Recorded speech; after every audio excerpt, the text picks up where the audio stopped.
John chapter 2. On the third day, there was a wedding banquet in Cana, a town in Galilee. Yeshua's mother was there.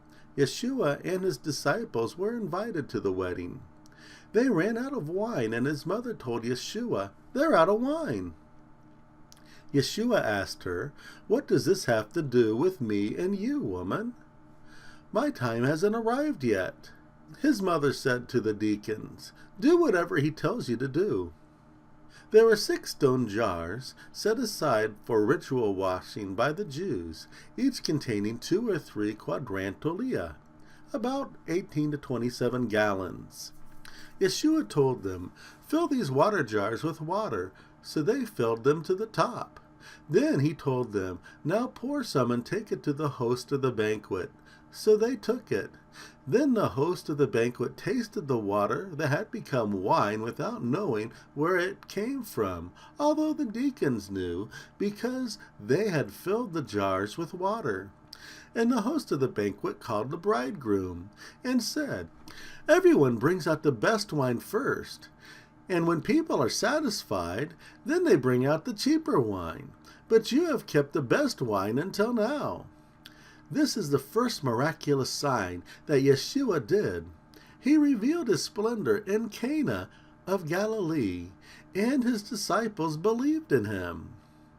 Later he went down to Capernaum with his mother and his brothers and his disciples, and they stayed there a few days. The Jewish Passover was near, so Yeshua went up to Jerusalem. In the temple he found the merchants who sold oxen and sheep and doves, as well as bankers, sitting there. He made himself a whip from a cord and drove them out of the temple, the sheep, the oxen, and the bankers. He scattered their money by overturning the tables. He told the people selling doves, "Get rid of these things and don't turn my Father's house into an emporium." His disciples remembered that it is written, "Zeal for your house has consumed me." But the Jews replied, "What supernatural signs will you show us to justify your doing these things?" Yeshua replied, "Destroy this temple, and in 3 days I'll rebuild it." The Jews said, "It took 46 years to build this temple, and you're going to rebuild it in 3 days?" But he was speaking of the temple of his body.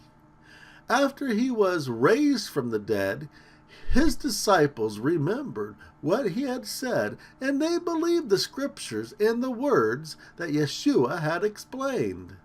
While Yeshua was in Jerusalem at the feast of the Passover, many believed in him because they saw the miracles he was doing. But Yeshua didn't confide in any one of them because he knew everyone. He didn't need anyone to tell him about humanity because he understood humanity.